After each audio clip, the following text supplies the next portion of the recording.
On a un webinaire exceptionnel parce qu'on a un invité exceptionnel qui, j'espère, va réussir totalement à se connecter. Je vois qu'il est en train de se connecter.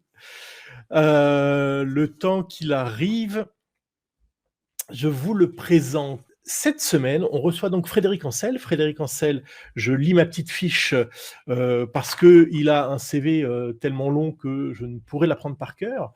Il est docteur en géopolitique, habilité à diriger des recherches, directeur de recherche à l'Institut français géopolitique. Il est maître de conférence à Sciences Po Paris, directeur de publication géopolitique aux presses universitaires de France, auteur de 17 ouvrages, dont le dernier, qui est sorti, je crois, en fin d'année dernière, qui s'intitule « Les voies de la puissance » et que je vous montre ici. Bon, j'en profite, tiens, allez, je vous montre le mien aussi. Mais quoi, et peut-être qu'ils apparaissent à l'envers. Frédéric Ancel n'a pas de micro. Alors, Frédéric Ancel, il faut qu'il... Donc, je vous le conseille, disponible dans toutes les bonnes librairies. Parce qu'en fait, bon, la géopolitique prend une place de plus en plus importante sur les marchés financiers. On l'a vécu en début d'année dernière. Et que lorsqu'on fait appel à des spécialistes, le plus souvent, c'est pour nous dire que partage d'écran. Soit que le pire risque d'arriver, soit que le pire n'arrivera pas. Alors, ça permet de s'enrichir intellectuellement, c'est clair. Ça permet de briller dans les dîners en ville, c'est valorisant. Mais nous, ce qui nous intéresse, c'est ce qui risque d'impacter les marchés financiers.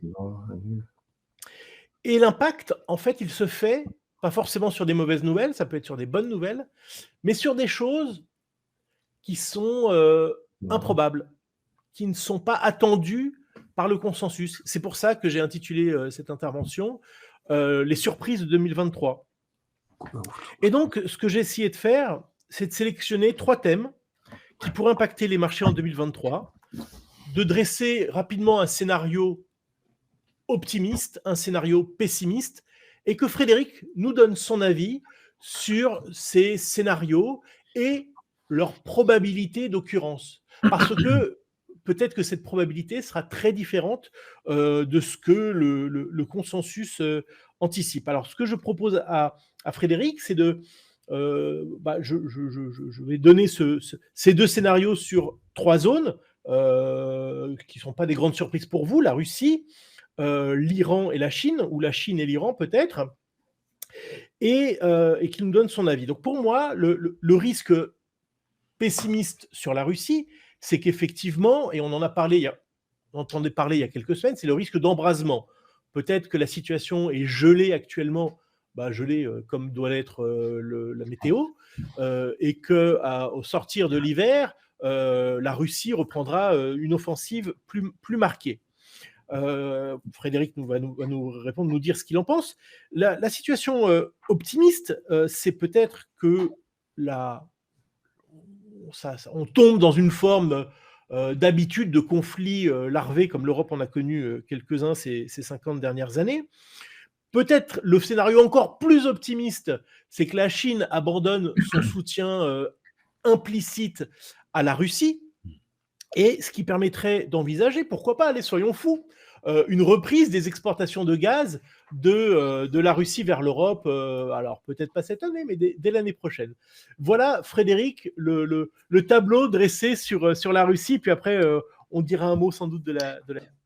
Je vais être extrêmement concret sur les trois théâtres d'opération, en quelque sorte, comme disaient les militaires, que tu as évoqués, qui, à mon avis, sont les bons, parce qu'on peut très bien évoquer le Cachemire aussi. Si, à Dieu ne plaise, demain, il y avait un nouveau conflit de haute intensité entre le Pakistan et l'Inde, il y en a déjà eu 3, ou entre la Chine et l'Inde, alors là, je veux dire qu'on serait dans un autre type de situation, mais je crois beaucoup dans le pragmatisme de ces grands États. Donc, pour l'instant, on va évoquer effectivement tes 3 théâtres d'opération. Le premier, c'est la Russie. La configuration printanière et estivale qui prévaut, a priori, pour l'instant, chez les stratèges, c'est ce que j'appelle un combat de sumo dans la boue. C'est-à-dire que jusqu'à présent, la Russie n'a pas démontré, c'est le moins qu'on puisse dire, de capacité offensive, pénétrante et décisive. On l'a bien vu sur Kiev, mais on le voit même au fond dans le Donbass et a fortiori dans le sud de l'Ukraine, où les Russes se sont peu glorieusement réfugiés, comme depuis la très haute Antiquité, derrière un élément naturel qui s'appelle de l'eau, puisque c'est le fleuve Dniepr, et je peux vous garantir que le Dniepr n'a pas la largeur de la Marne. C'est beaucoup plus sérieux. Mais ça signifie qu'ils n'ont aucune vision offensive majeure, au sud en tout cas du pays, dans les prochains mois. Ça, c'est une certitude. De l'autre côté, regardez à quel point on a du mal, alors enfin, du mal, j'entre pas dans le débat, après chacun pense ce qu'il veut sur l'Ukraine, mais en tout cas, objectivement, les Américains ont décidé finalement de ne pas donner de chars Abrams à M. Zelensky. Or, en termes de force pénétrante terrestre, il n'y a pas tellement mieux aujourd'hui sur Terre. Alors si, bien sûr, il y a les Léopards et les Leclerc. Les Leclerc, d'abord, on n'en a pas beaucoup en France. Il y a les Challenger britanniques, il y en a 14 qui vont arriver. Écoutez, ce n'est pas les 14 chars qu'on va libérer la Crimée, ce n'est pas sérieux tout ça. Bon, le front fait un peu plus de 350 km. Et les Léopards allemands, d'ici à ce qu'ils arrivent en Ukraine, bon, donc l'été, ça sera déjà bien chaud et encore. Donc je pense qu'en réalité, de part et d'autre, on n'a pas de capacité de vaincre de manière déterminante et décisive. Ça signifie qu'on peut assister, en tout cas c'est mon schéma, hein, évidemment me tromper, mais à le maintien dans la longévité, dans la pérennité d'une guerre de basse intensité. Exactement à la manière de ce qui s'est produit depuis 2014 autour de la Crimée, à la manière de ce qui s'est produit en Angola pendant 35 ans dans les années 70, 80 et 90, à la manière de ce qui se passe, alors là on est vraiment dans la très très basse intensité, entre Israël et la Syrie, qui sont techniquement et officiellement en guerre, mais sur le plateau du Golan frontalier duquel il n'y a strictement rien depuis maintenant 74. Bon. Donc si vous voulez, des conflits de basse intensité, il y en a une certaine quantité sur Terre.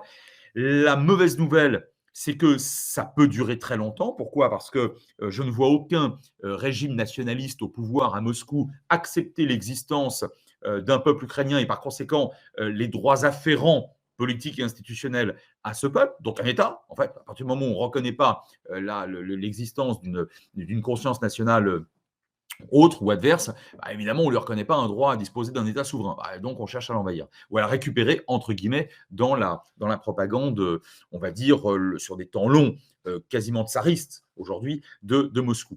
S'il n'y a pas cette reconnaissance, il n'y a pas d'accord de paix. De l'autre côté, je ne vois pas très bien comment un Zelensky ou l'un de ses successeurs, ou l'une de ses successeurs, quelle que soit d'ailleurs sa coloration politique, accepter de signer un traité de paix en bonne et due forme, avec une Russie qui, pour l'instant, est quand même détentrice, sur le plan militaire, d'environ 20% de son territoire. Ça, alors là, et attendez, je ne parle même pas de la Crimée. Hein.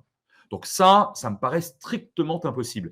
Donc c'est la raison pour laquelle, vous voyez, sur le plan à la fois militaire et politique, je ne vois pas d'autre schéma, vous me trompez évidemment, qu'une pérennisation d'un conflit de basse, voire de très basse intensité, voire même un gel, ce qui serait finalement pas si mal que ça, du conflit. Et entre nous soit dit, ça arrangerait les Occidentaux qui craignent comme la peste une co-belligérance avec Moscou, hein, parce que derrière, on a quand même a priori simultête nucléaire. Hein.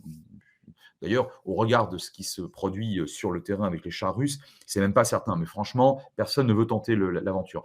Et de l'autre côté, on veut dissuader Poutine de tenter d'aller plus loin et d'autres régimes politiques de tenter l'aventurisme militaire. Donc, si vous voulez, dans un cas comme dans l'autre, la situation actuelle, quelque part, hein, mettez ça entre guillemets, ce n'est pas la plus défavorable. C'est pas la plus défavorable. J'ajoute un point important que tu as un peu que tu as évoqué. L'Europe, de ce point de vue-là, est en train rapidement, alors avec l'efficacité qu'on lui connaîtra peut-être, on verra bien. Pour l'instant, on a de la chance, l'hiver n'est pas trop froid. L'Europe est en train de modifier assez radicalement et donc rapidement ses modes et ses réseaux d'accès à l'approvisionnement énergétique. Ça, c'est vachement intéressant, parce que là, du coup, évidemment, on a un redéploiement tactique, diplomatique, vis-à-vis de pays comme l'Algérie, comme l'Azerbaïdjan, alors bon, le Qatar, c'était déjà fait, mais d'autres États situés sur le continent africain ou en Asie du Sud. Et ça introduit, on pourra peut-être en parler si vous avez des questions, ça introduit d'autres problématiques diplomatiques avec qui nous serons partenaires et alliés dans les 20-30 prochaines années, si on a besoin de pétrole et surtout de gaz naturel hors de Russie. Le deuxième point important, c'est l'Indo-Pacifique et c'est Taïwan. La transition est toute trouvée. Je viens d'évoquer la Chine. La Chine n'est pas alliée de la Russie. Vous savez, en géopolitique et de manière générale, je crois, les mots ont un sens, quoi. Et quand j'entends ou quand je lis depuis presque un an des journalistes ou des observateurs de bonne foi parler de l'alliance entre Moscou et Pékin, non seulement je tique, mais la moutarde me monte au nez. Une alliance, ça signifie concrètement que le sang de vos soldats va couler en faveur de, et pour la protection et pour la défense de, votre allié. Alors évidemment, on peut ne pas respecter une alliance, façon 38 avec la Tchécoslovaquie et la France. Mais ça, c'est un autre problème. Mais en amont du respect ou du non-respect d'une alliance, vous avez une alliance, c'est un engagement. Il n'y a pas d'engagement chinois vis-à-vis de la Russie. Ne cherchez pas, vous allez perdre du temps. Il n'y en a pas. Et pour une raison assez simple, c'est que depuis au moins Sun Tzu, que tout le monde connaît très bien, parce que chacun a bossé son art de la guerre, qui date d'il y a un peu 24 siècles quand même, la Chine ne se lie jamais les mains. On m'a d'ailleurs indiqué, je ne parle pas le chinois, mais je me fais évidemment systématiquement traduire ce qu'il y a dans la presse aux ordres et chez les stratégistes chinois, évidemment. Le terme même d'alliance est extrêmement rare et quasiment jamais utilisé. C'est vachement intéressant. En revanche, on parle de partenariat. Oui, d'accord, ça veut tout rien dire, un partenariat. Et quand M. Xi Jinping, il y a presque un an de cela maintenant, dit, il a répété d'ailleurs à plusieurs reprises, qu'il y a une amitié éternelle et indéfectible entre Moscou et Pékin, chacun des termes est très important. Éternel et indéfectible, c'est tout à fait passionnant. Moi, ce que j'entends, c'est que c'est une amitié et pas une alliance, éternelle et indéfectible. Et sur le terrain, ce que je ne vois pas, c'est de soldats chinois aux côtés de leurs camarades russes. Mais c'est ça une alliance, en principe. Il n'y a pas une arme chinoise, même pas une arme légère d'ailleurs, chinoise entre les mains des soldats russes en Ukraine. Et enfin, 3, la Chine achète beaucoup de gaz naturel et de pétrole à la Russie, comme vous le savez, dans des quantités plus importantes qu'autrefois, à des prix ridicules. Ah, mais c'est pas ça soutenir son fameux ami, et encore moins un allié quand même. Et pire que ça, une partie de ce pétrole nous est revendue à des prix plus importants. Autrement dit, les Chinois tondent la laine sur le dos de la Russie pour tenir l'économie russe à flot. Bon, ce qui est déjà ça, vous me direz, mais enfin, encore une fois, ce n'est pas ce qu'on appelle une alliance, et en profiter pour gagner de l'argent en nous revendant ce même pétrole plus cher. Ça veut dire que la Chine, quand même, a un moyen de pression sous la main sur la Russie qu'elle n'utilise pas. Absolument, exactement. Et non seulement un moyen de pression de ce point de vue-là, mais un autre moyen de pression qui serait au Conseil de sécurité, où elle dispose évidemment d'un droit de veto, une condamnation de la Russie et le vote de sanctions très dures contre la Russie, si jamais Poutine était tenté d'utiliser du non conventionnel. Alors, vous me voyez venir, c'est du nucléaire tactique. Parce que vous savez, la Chine a beaucoup de défauts. Le Parti communiste chinois est très répressif, il est tout à fait dogmatique, tout ce que vous voulez. Ça, c'est exact, c'est vrai. Et il ne faut pas passer ça sous silence. Mais il sait reculer lorsqu'il y a des révoltes en interne. On l'a bien vu avec la gestion calamiteuse du Covid. C'est ce que j'allais dire, oui. Lorsque le PCC a confondu efficacité et brutalité. L'une des grandes leçons de ces derniers mois, c'est qu'il ne faut jamais, en géopolitique, peut-être de manière générale, confondre efficacité et brutalité. Or, la Chine est un pays aujourd'hui, le régime chinois est un régime extrêmement conservateur du point de vue notamment du nucléaire. Pourquoi ? Parce que le jeu tel qu'il a été distribué, on va dire ça comme ça, depuis le traité de non-prolifération de 68, est un jeu qui favorise une Chine qui ne dispose que de 100 à 200, peut-être un peu plus, je ne crois pas, têtes nucléaires, qui a décidé de ne pas proliférer, qui interdit aux autres États, qui tente d'interdire aux autres États, notamment la Corée du Nord, de proliférer, parce que si le jeu était redistribué et que chaque puissance dorénavant, un peu considérable, utilisait des billes ou des balles, donc du nucléaire tactique, sans risquer d'anéantir la planète, parce que cette puissance souhaiterait récupérer tel ou tel territoire sous sa souveraineté, ça voudrait dire que dans ce nouveau jeu, à cette table, la Chine ne serait qu'une petite puissance nucléaire, face notamment aux Américains et à leurs alliés français et britanniques. Et ça, si vous voulez, et éventuellement japonais, parce que les Japonais, évidemment, ils s'y mettraient. Or, le Japon est une hantise pour la Chine. Et donc, de ce point de vue-là, les Chinois ont déjà Ça, on le sait. J'ai enfin, mes bien modestes informations en provenance du MINDEF et du Quai vont toutes dans le même sens. Les Chinois ont averti à plusieurs reprises Poutine qu'il était juste hors de question d'utiliser du non conventionnel, à commencer par du nucléaire. Vous voyez, là, je pense qu'il y a une vraie nuance à apporter, qui devrait être plutôt favorable, plutôt optimiste, je pense, à apporter dans ce qu'on appelle le soutien de la Chine à la Russie, ou dans ce qu'on appelle les blocs. Il n'y a pas de bloc. Aujourd'hui, il y a un bloc occidental, l'OTAN et ses alliés, hein, je pense évidemment à l'Australie, au Japon, et même face à la Chine, l'Inde. Hein. Et de l'autre côté, il y a la Russie, soutenu par 4 pays à l'Assemblée générale des Nations unies. Il faut voir les pays qui soutiennent la Russie quand même. Hein. Enfin, c'est pas sérieux. Bon, donc non, il n'y a pas deux blocs, c'est faux. Il y a un bloc correspondant à une authentique alliance, hein, c'est l'OTAN et ses alliés, par ailleurs, l'ANCUS dans le Pacifique, le Japon, etc. Et c'est le Quad avec le Japon. Et de l'autre côté, il y a la Russie qui est seule. On peut adjoindre à la Russie la Biélorussie, c'est-à-dire qu'en fait, c'est la Russie. Bon, enfin, tout ça n'a pas beaucoup d'eau. Donc, je pense que sur la Chine, le vrai, comment dirais-je, enfin, le vrai dossier, il ne concerne pas l'Ukraine. Le vrai dossier de la Chine, c'est Taïwan. C'est Taïwan. Alors, voilà. Absolument. Donc, en te disant et en vous Mais disant alors, ça, bien sûr, j'invente rien. ouais, alors justement, est-ce qu'on peut en parler? Parce que ce qui s'est passé entre la Russie et l'Ukraine a mis un coup de projecteur sur la Chine en disant bah, ils vont en profiter pour faire la même chose sur Taïwan. C'est un peu un serpent de mer qui revient assez régulièrement. Et quand j'entends les Occidentaux parler de la Chine, je me rends compte souvent que ce qu'ils prévoient ne se passe à peu près jamais et qu'ils ont une analyse tout à fait erronée. Est-ce qu'on ne pourrait pas, au contraire, développer, là encore, un scénario plus optimiste dans les relations entre la Chine et Taïwan, et en se disant que bon, il y a les problèmes d'exportation. La Chine est en train de réouvrir son économie, qu'elle a besoin des semi-conducteurs taïwanais, voir aussi qu'au niveau politique à Taïwan, c'est en train un peu de basculer, qu'il y a des élections présidentielles dans un an pile poil, et que le parti historique taïwanais, qui est le Kuomintang, qui est plutôt pro-chinois, qui est en train de prendre le devant dans les sondages, même si on est à 1 an, finalement n'augure pas d'un réchauffement des relations avec Taïwan, voire pourquoi pas aussi entre la Chine et les États-Unis. Ton scénario me semble frapper au coin du bon sens pour 3 raisons. Je ne crois absolument pas à une guerre autour de Taïwan, pour 3 raisons. La première est liée au temps long. Les temps longs, c'est un concept très, très intéressant de feu l'historien français Fernand Braudel. Une analyse géopolitique, on l'a fait commencer sur des siècles ou des dizaines de siècles. Pourquoi je vous dis ça? Parce que la Chine, depuis Sun Tzu, ne fait pas la guerre.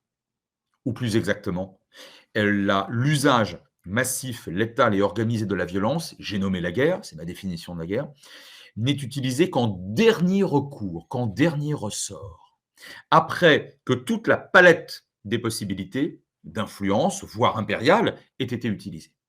Donc, moi, ce que je suis en train de vous dire, c'est qu'on a une tradition, non pas non violente, mais d'intervention impériale différente de celle des Occidentaux, russes compris, hein, sur de très longs siècles, donc très différente. C'est-à-dire que nous, les Occidentaux, en général, lorsqu'on a voulu créer un rapport de force, on l'a fait d'abord via l'armement et ensuite on crée un rapport de force militaire, brut en quelque sorte, et ensuite on négocie, soit entre nous, soit on se fait la guerre entre nous pour savoir qui va attraper quelle ou telle colonie. Les Chinois ne font pas cela.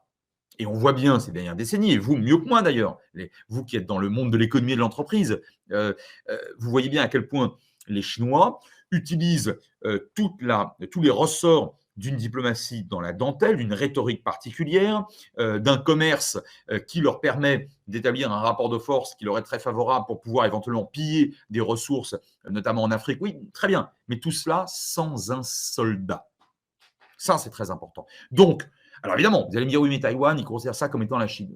Ouais, enfin, c'est beaucoup plus compliqué. En réalité, avant le 18e, Taïwan n'a jamais été chinois. Donc, si vous voulez, de ce point de vue-là déjà, je serais très prudent. Deuxième point, la Chine travaille. Les Chinois travaillent toujours beaucoup sur les rapports de force, sur l'authenticité des rapports de force. S'ils ne considèrent pas disposer d'un rapport de force très favorable, ils n'y vont pas. Et la 7e flotte américaine, c'est sérieux.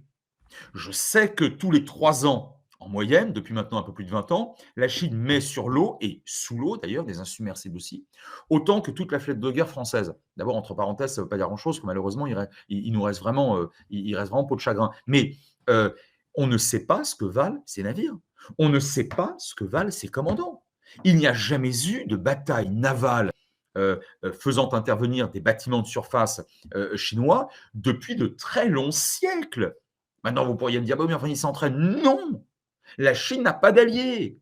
La Chine, je le répète, n'a pas d'alliés militaires. Pardon, il y a la Corée du Nord qui n'a pas de bateau. Bon. Donc, si vous voulez, alors que les forces de l'OTAN s'entraînent systématiquement ensemble. Et il n'y a pas si loin que ça dans le temps, au Malouine, les Britanniques n'ont pas eu d'humour. Ils ont montré qu'ils savaient encore se battre sur l'eau. Et les Américains, dans une moindre mesure, pareil. Donc, si vous voulez, bien sûr qu'il y a une démonstration de force, mais pour l'instant, face notamment à une ou éventuellement deux flottes américaines, qui sont des groupes navals extraordinairement puissants, les Chinois ne donnent pas l'impression de vouloir y aller, et pour cause.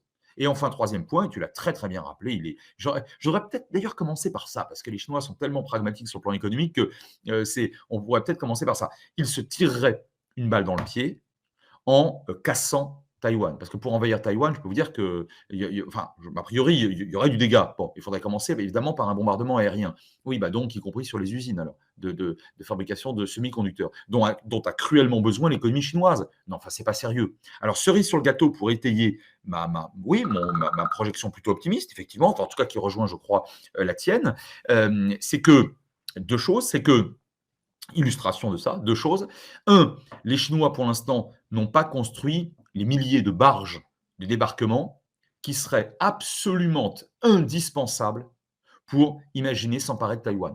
On ne s'empare pas de Taïwan, du Nil, sans barge de débarquement. Vous imaginez pas des dizaines de milliers de soldats chinois plonger de frégates ou de porte-avions et nager jusqu'aux plages de Taïwan situées à plusieurs encablures. C'est idiot. Bon. Donc, et pour l'instant, tout indique qu'ils ne les ont pas construites, ces barges. Intéressant.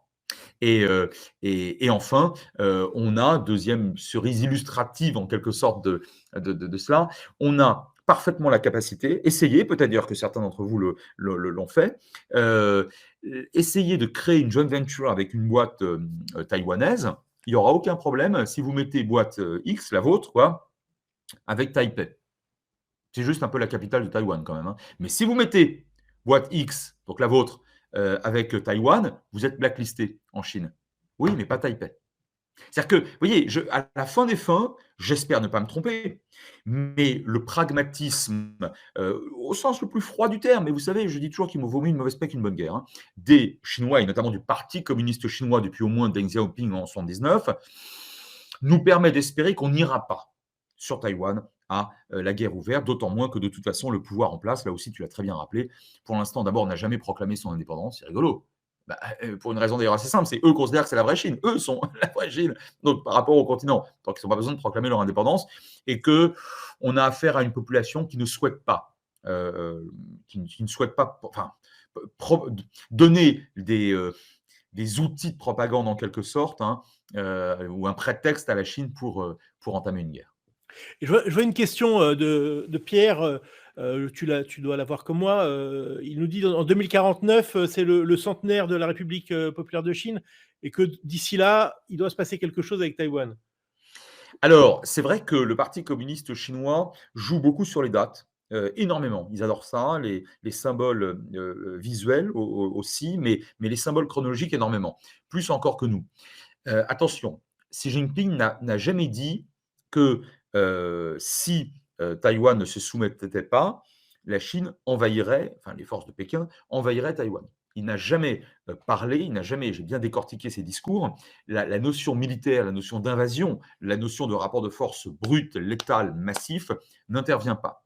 Ça ne veut pas dire qu'ils ne tenteront pas de le faire. Je ne suis pas devin. Mais les pièces du puzzle que j'ai tenté de réunir, là, comme ça, avec vous, ne l'indiquent pas. Alors, il peut très bien y avoir autre chose. On peut très bien assister à une négociation qui, de toute façon, se ferait, c'est toujours pareil, entre titans, entre grands, donc avec les Américains. Hein. J'ouvre une petite parenthèse. Le cessez-le-feu, voire un jour un accord de paix sur l'Ukraine, vous croyez que ce sera avec qui ? Ce sera avec ailleurs et avec d'autres chefs d'État que ceux des États-Unis et de Russie. Non, c'est pas, non, il faut rester très sérieux. C'est entre titans hein, qu'on décide finalement de.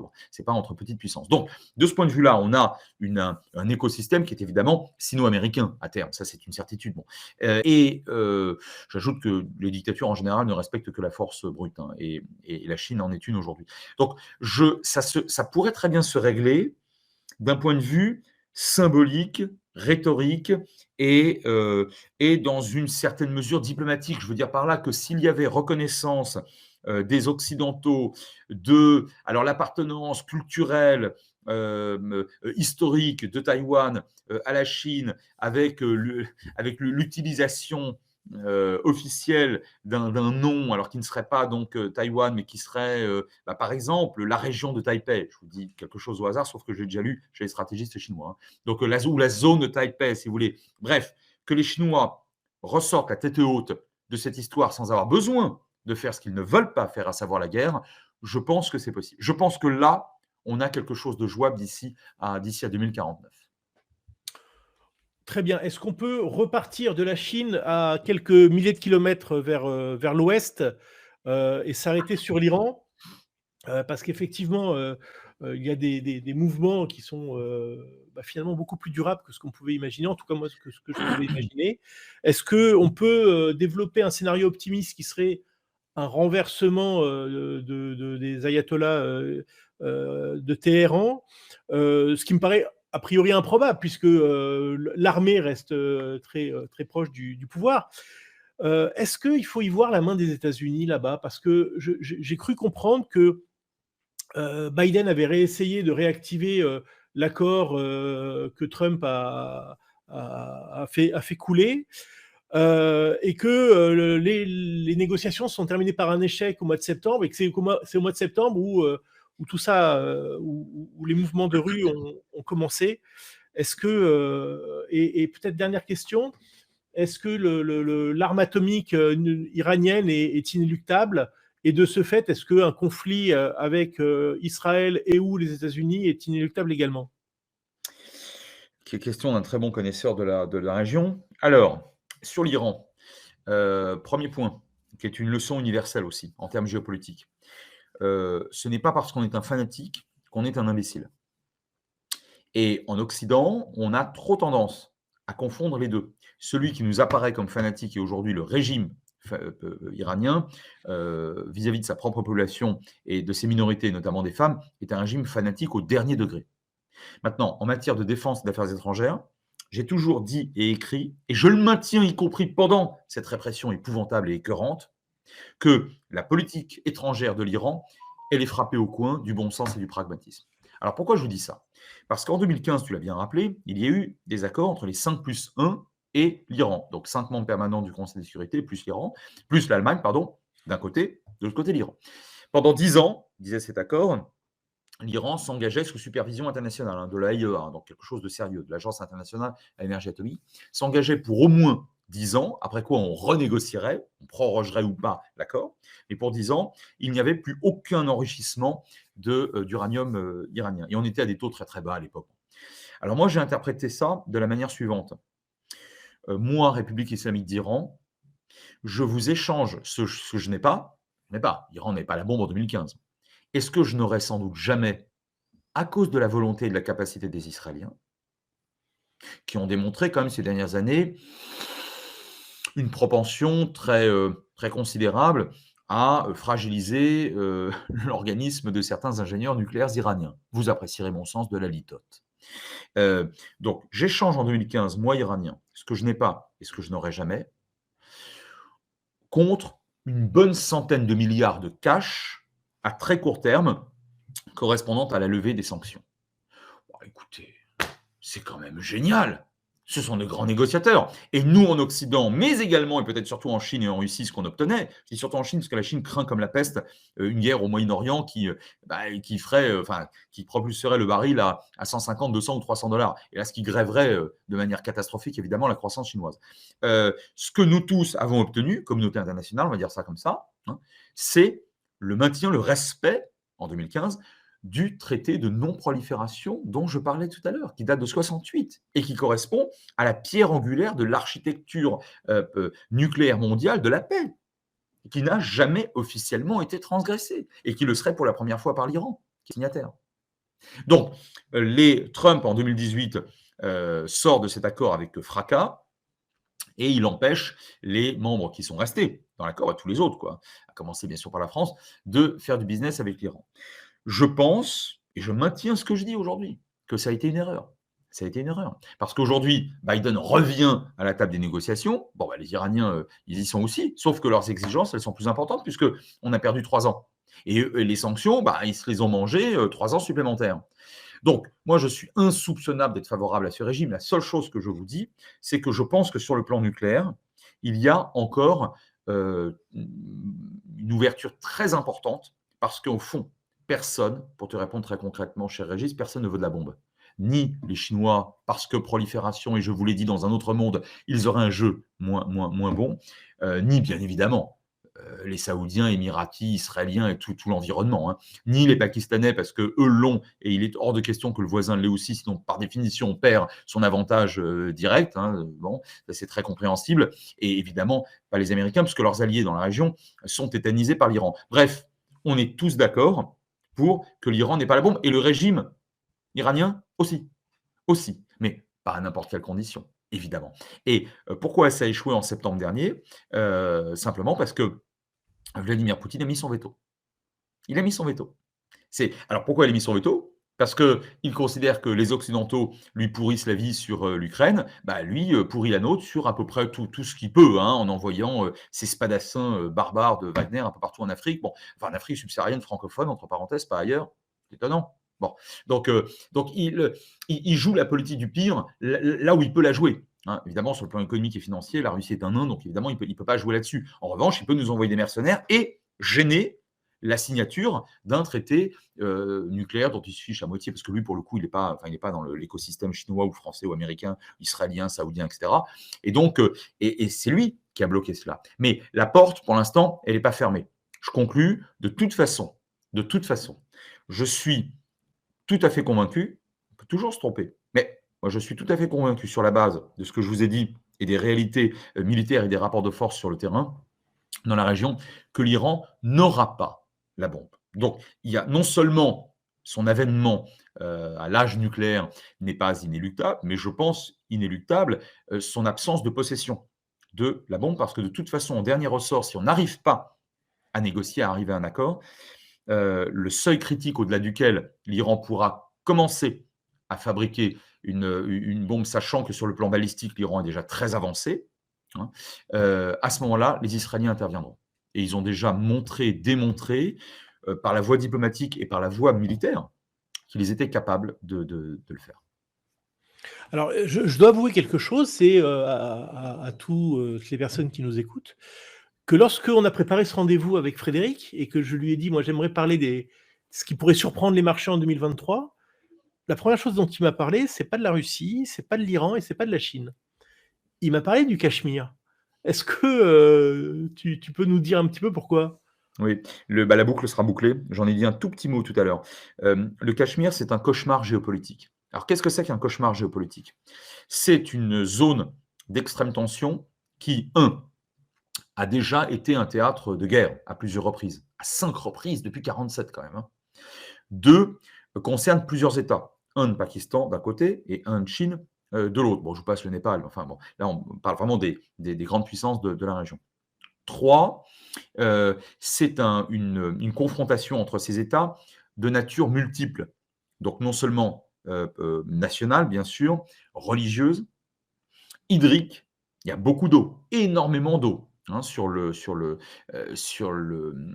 y a la source de plusieurs fleuves très importantes. Alors évidemment, il y a le Brahmapoutre, l'Indus, enfin, c'est une région extraordinairement importante d'un point de vue hydrique et les dérèglements climatiques, ça aura échappé à personne, posent des problèmes dans certaines régions de désertification, c'est vrai notamment au Pakistan. Donc ça, c'est 3.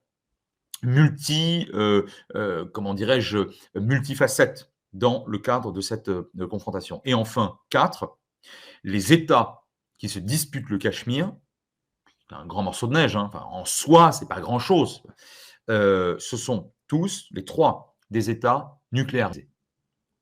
Je peux même ajouter, là encore, je ne voudrais pas employer ce terme, une cerise alcoolisée sur le gâteau, c'est que ces États ont tous des partenaires, alors pas nécessairement des alliés, hein, je répète qu'il ne faut pas galvauder les termes, en tout cas des partenaires militaires, y compris sur le plan nucléaire, qui sont eux-mêmes des titans, des géants. Je pense notamment à l'Inde qui, en 2005, a signé un partenariat militaire nucléaire, militaire, pas civil, militaire, avec Washington. Bon.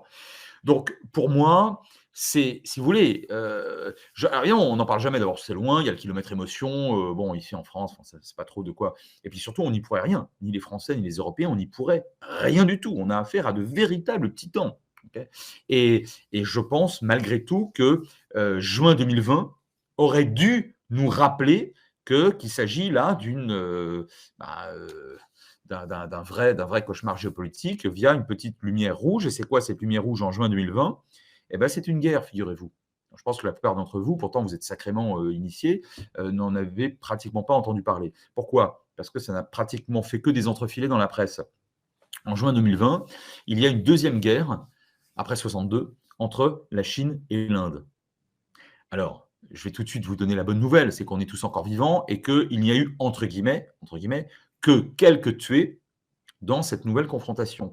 Et il n'y a eu que quelques tués parce que figurez-vous qu'une clause secrète du cessez-le-feu, comprise dans le cessez-le-feu de 1962, entre donc l'Inde et la Chine, où là, il y avait eu on va dire des vrais combats, quoi. Et l'Inde avait perdu. Cette clause secrète impliquait qu'en cas de retour aux hostilités, je précise qu'il n'y a jamais eu un accord de paix entre ces deux pays. Ces deux pays sont techniquement en guerre, l'Inde et la Chine. Donc cette clause disait que malgré tout, s'il y avait un retour aux hostilités, on n'aurait pas le droit d'ouvrir le feu.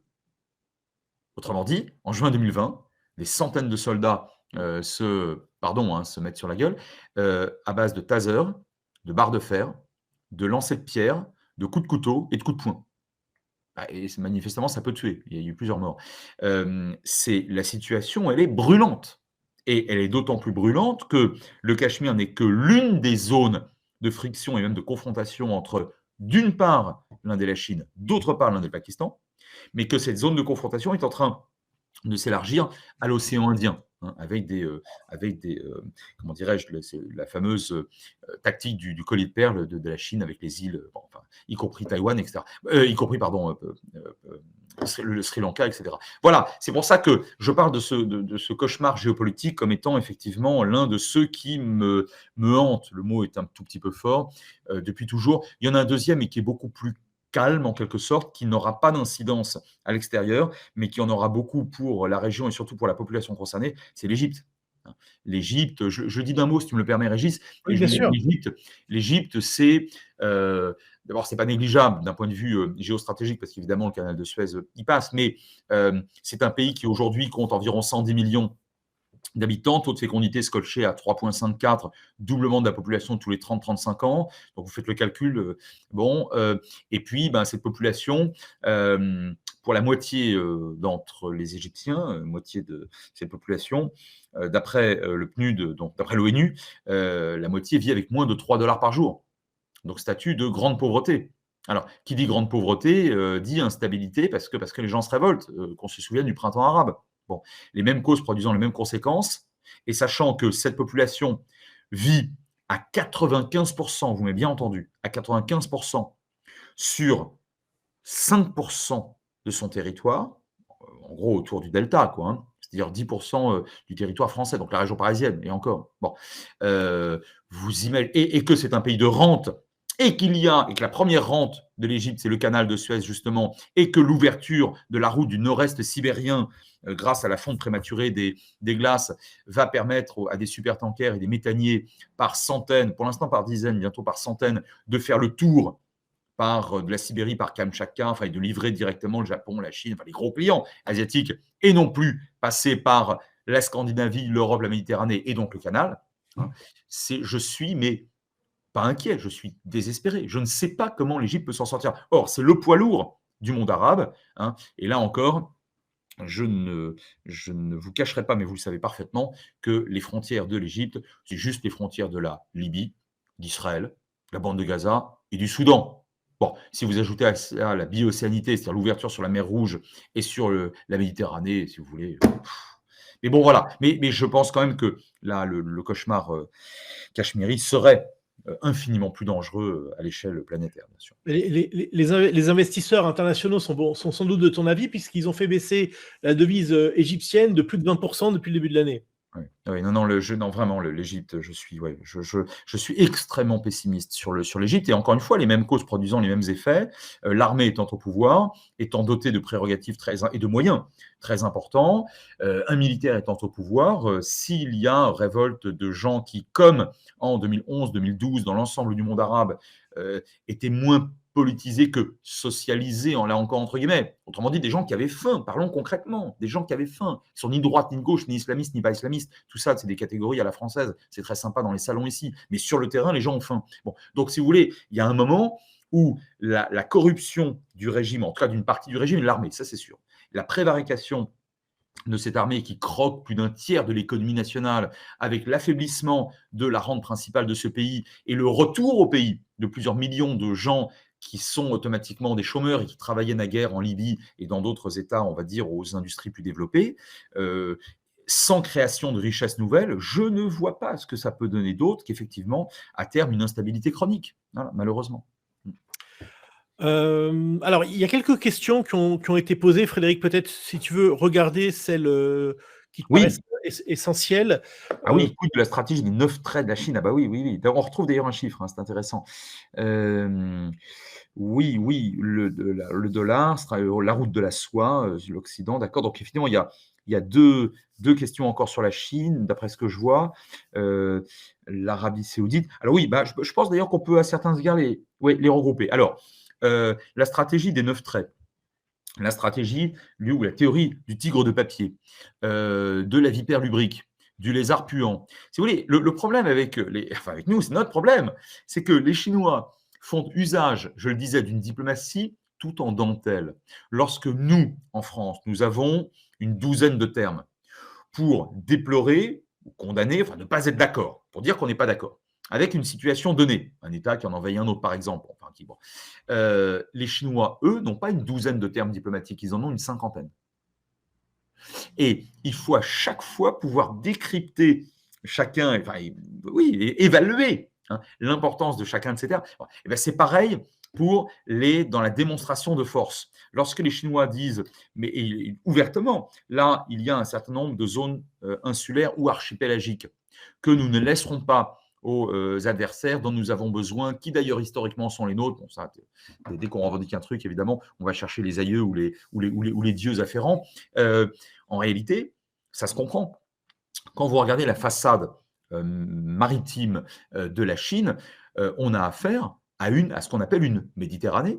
C'est une mer relativement fermée, la mer de Chine méridionale. Et j'ajoute que les îles et les archipels qui se trouvent autour maritime de la Chine lui sont tous et toutes hostiles. Même, et peut-être même surtout, des pays comme le Vietnam, qu'on considère à tort comme des pays proches de la Chine. C'est pas vrai. Des pays qui en ont très peur et de plus en plus peur. Donc, si vous voulez, dans les Spratleys et les Paracels, donc au sud de cette mer de Chine méridionale, les Chinois cherchent à toute force à essayer de construire, ils le font d'ailleurs, des bases et à revendiquer évidemment l'intégralité de ces zones. Mais ce qui n'empêche pas, mais ça c'est la première ceinture, mais la deuxième ceinture de toute façon ne leur appartient toujours pas. C'est le détroit de Malacca avec Singapour. Singapour est chevillé à l'Occident. Bon.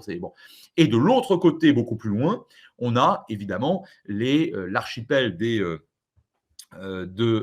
d'Hawaï, l'archipel les archipels polynésiens français dans l'Atlantique Sud, et puis jusqu'à Panama.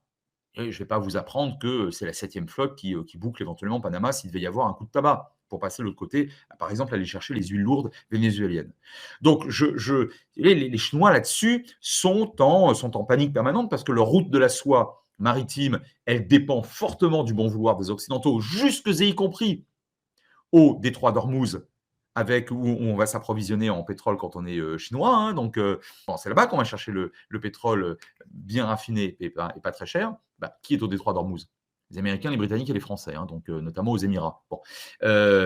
Et la route de la soie terrestre, qui, pour des raisons géographiques évidentes et éternelles en quelque sorte, hein, parce que l'Himalaya, vous n'allez pas le changer. Hein. Vous n'allez pas faire passer un train sous 8000, c'est pas assez compliqué. Et encore moins à 8000. Il reste le Kazakhstan. Très bien. Vous avez vu comment se comportait la diplomatie kazakh ces derniers mois? Vachement intéressant, hein. Prise ou accroissement de la souveraineté et d'une diplomatie extrêmement beaucoup plus forte, on va dire, qu'auparavant, à la fois vis-à-vis de Moscou et vis-à-vis de Pékin. Or, si les Chinois ne peuvent pas assurer la route de la soie terrestre via le Kazakhstan, on ne parle plus de route de la soie terrestre. Pour faire court, enfin, bon. Écoutez, tout ça est très fragile. Hein. Tout ça est extrêmement fragile. Hein. Alors, l'Arabie Saoudite, oui, mais évidemment, il s'agit un peu d'un Quincy 2. Je rappelle que Roosevelt, en avril 1945, juste avant de décéder, il se rend de retour de Yalta, il se rend au large de Jeddah, en Arabie Saoudite, enfin en mer Rouge, sur un bateau, donc le Quincy, un bateau de guerre américain, et il deal avec le roi de l'époque, le roi fondateur du royaume, Ibn Saoud, le fait un partenariat qui correspond à une véritable alliance. En fait, les Saouds laissent s'écouler librement le pétrole sur les marchés mondiaux, hein, sans favoriser d'ailleurs les États-Unis, ce n'est pas du tout ce qui est inscrit dans l'accord. Ouais, ils laissent s'écouler le pétrole, dont ont cruellement évidemment besoin les économies occidentales, moyennant quoi les Américains protègent le royaume. Bon, alors là c'est un petit peu différent, les Chinois n'ont pas proposé de protéger l'Arabie Saoudite, mais la rencontre fructueuse entre Xi Jinping et MBS, le prince héritier saoudien, ça correspondait pour les Saoudiens à une manière de dire aux Américains: écoutez, c'est vrai que depuis 1945, on est amis et alliés. Il y a d'autres puissances émergentes. Hein. Il faudrait voir à pas nous poser trop de problèmes sur ce que vous appelez les droits de l'homme, amis américains. Et ça, ce n'est pas les Chinois qui vont embêter les Saoudiens. Sur ce point, vous apprécierez mon sens de la litote. Et de l'autre côté, les Saoudiens voient un marché absolument gigantesque s'assurer et voient des contrats garantis sur plusieurs décennies. Bon, c'est pas négligeable tout ça. Hein. Donc, donc la Chine obtient là le libre évidemment écoulement du pétrole vers ses propres ports. Donc les Chinois jouent un jeu toujours très pragmatique, mais peut-être pour répondre à ce qui sous-tend certaines questions, moi je serais très prudent sur l'investissement en Chine dans les prochaines années. Avec une croissance de 12%, 11%, 10% il y a encore quelques années, les Chinois pouvaient faire beaucoup de choses. Avec une croissance officiellement de 3, en général, ils mentent sur leurs chiffres. À mon avis, on est plus près de 2. Avec 2, 2,5% de croissance, pardon, mais ils sont en train de réduire la voilure. Ils ne pourront pas intégrer dans les zones de prospérité 600 à 700 millions de leurs concitoyens, enfin citoyens, qui sont en train encore de se casser le dos à ramasser du riz à l'ouest du pays. J'exagère à peine. Donc, ça, et de ce point de vue-là, si le contrat est rompu avec la population, on voit ce que ça donne. Hein. Les Chinois se révoltent lorsque le contrat efficacité, enrichissement avec le PCC est rompu. Hein. Bien, parenthèse fermée. Donc, où est-ce qu'on réduit la voilure? Là où ça rapporte le moins, c'est-à-dire en Afrique subsaharienne. Et moi, je suis de ceux qui constatent, et qui pensent par conséquent, qui constatent que les Chinois se désengagent d'un certain nombre de choses alors qu'ils leur rapportent a priori le moins. Enfin, évidemment, ils se retirent de là où il y a moins de perspectives intéressantes, c'est-à-dire notamment au Sahel, qui est la zone la plus pauvre du monde, hein, et une partie de l'Afrique subsaharienne. Alors évidemment, ils conservent des zones des fameuses terres rares, mais moins dans le reste. Donc là, on a un coup à jouer. Les Français, les Européens, les Américains y reviennent déjà. Hein. On a vraiment un coup à jouer en termes de réinvestissement d'une partie de l'Afrique subsaharienne. Et les Chinois sont en train d'en rabattre même sur la question de Taïwan. Hein. Je le dis juste d'un mot. Souvenez-vous du G20 d'il y a quelques semaines, hein, lorsque le président américain Joe Biden, Sleepy Joe, qui ne slip pas du tout sur Taïwan et sur l'Ukraine. Hein. Il slip sur d'autres choses. Il tombe de vélo souvent, hein, mais il ne slip pas du tout sur ces deux crises. Hein. C'est un grand président pour l'instant en matière d'affaires étrangères. Face à Xi Jinping, il arrive auréolé finalement d'une certaine, d'une inattendue victoire à l'intérieur, institutionnelle, notamment au Sénat, d'une crédibilité renforcée au sein de l'OTAN, Suède et Finlande qui rentrent, 2 autres pays qui s'inscrivent. Bon. Et tandis que pendant ce temps-là, et auréolé de la réussite qui fut celle de Biden en mai 2022, a constitué dans le nord-est donc de l'Asie, dans le nord-ouest Pacifique, un nouveau partenariat, une zone de partenariat. Il l'a créé en mai dernier. Qu'est-ce qu'il a inclus comme pays dedans? Le Vietnam. Le Vietnam. Donc, des États, et la Malaisie est en train de s'interroger pour savoir si elle ne va pas rentrer. Moi, je pense qu'elle va rentrer. On a là des pays qui ont vachement peur de la Chine, vous comprenez. Bien sûr, ils font du business avec la Chine. Mais enfin, le rapport de force est tellement catastrophique pour eux qu'ils s'en méfient néanmoins. Donc, eux aussi, ils ne mettent pas tous leurs œufs dans le même panier. Donc, tout ça pour vous dire qu'au G20, on a vu, regardez bien la scénographie, l'image est intéressante. On a vu un Joe Biden marcher vers Xi Jinping, qui l'a accueilli avec 2 choses comme relativement rares, moins qu'on puisse dire, un sourire, une accolade. Et je ne plaisante pas, là, ce n'est pas de la petite histoire. Hein. Les Chinois, de manière générale, Xi Jinping en particulier, nous apprennent qu'ils ont, sur le plan diplomatique, rhétorique, gestuel, une diplomatie extrêmement fine. Si je te souris et que j'accorde une accolade, c'est que là, je viens de prendre des coups. C'est que là, maintenant, le rapport de force, il est plus autant en ma faveur qu'il y a quelques semaines. Je te le dis, je le reconnais, on peut discuter. C'est très intéressant tout ça, me semble-t-il. Hein. Moi, je serais très prudent sur la puissance, sur la sacro-sainte puissance de la Chine. Il nous reste 2 minutes parce qu'on s'était donné vraiment ce cap de 12h30 pour terminer. Je vais oser une question, la question, je pense que tout le monde voudrait poser et que personne n'osera poser et que j'ose. Frédéric, pour ton argent personnel, est-ce que tu utilises tes compétences pour placer sur des pays lointains ou pas du tout? Tu fais confiance, je ne sais pas moi, à ton conseiller financier. Comment tu exploites ton savoir dans tes investissements personnels? 2 minutes, très bien. C'est 1 minute de trop. Moi, je suis une triade vertueuse.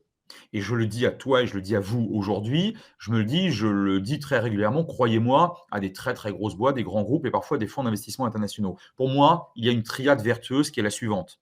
1. Le sens de l'intérêt collectif. Si vous investissez dans un État à la tête duquel règne de manière violente une famille, un clan, une tribu, un groupe confessionnel, un groupe ethnique, les autres ne seront pas contents. La majorité ne sera pas contente. Donc, elle ne sera pas loyale, elle bossera mal et occasionnellement, elle se révoltera.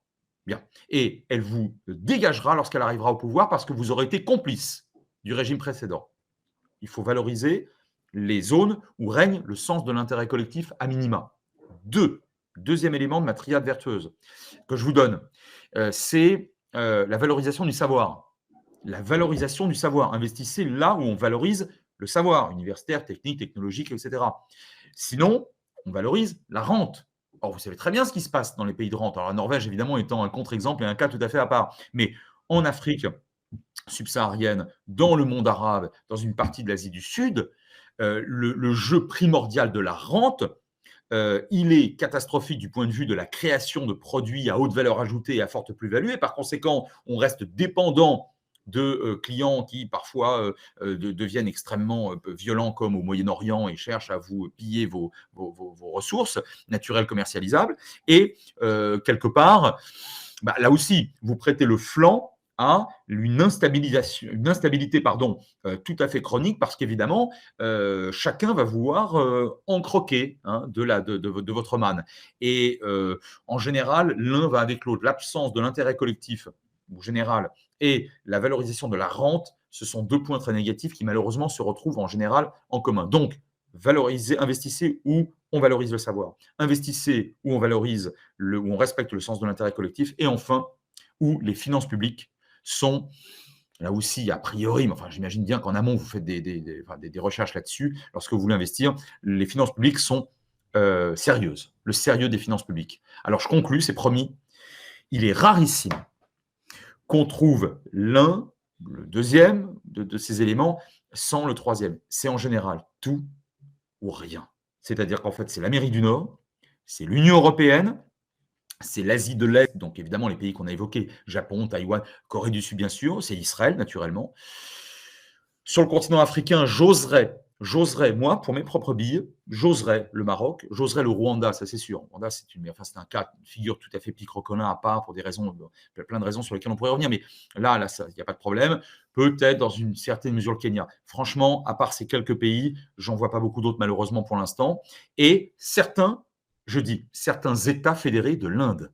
Par exemple, le Kerala, beaucoup plus que le Gujarat. Bon, vous voyez, vous avez deux grands pays comme ça très, très fédéraux, le Brésil ou l'Inde, où vous risquez de subir ou de vivre des expériences différentes selon les États fédérés dans lesquels vous investissez. Pour l'essentiel, vous suivez cette triade vertueuse que je suis depuis maintenant presque 3 décennies. Je suis à peu près certain que vous ne le regretterez pas. Frédéric, merci pour cette cerise sur le gâteau. Merci infiniment d'avoir pris le temps de nous exposer ta vision du monde pour l'année qui vient de débuter. Merci à tous d'être restés jusqu'au bout de ce webinaire. Vous n'oubliez pas, la semaine prochaine, finalement, on n'a pas fait exprès, mais c'est peut-être une forme de suite de tout ce qui vient d'être dit sur la dépendance énergétique de l'Europe et la place que va prendre le nucléaire dans les prochaines années. Donc, on sera en la présence d'un partenaire, Anne ETF, qui est un promoteur d'ETF que vous ne connaissez peut-être pas et qui vaut le détour. Et on aura donc mon ami Yann Héricotte qui viendra nous parler donc de l'uranium. D'ici là, je vous souhaite un très bon week-end. Je vous dis à la semaine prochaine. Frédéric, encore merci. Merci à toi, merci à vous. Excellente année à tous. Et bye. Ciao, à bientôt.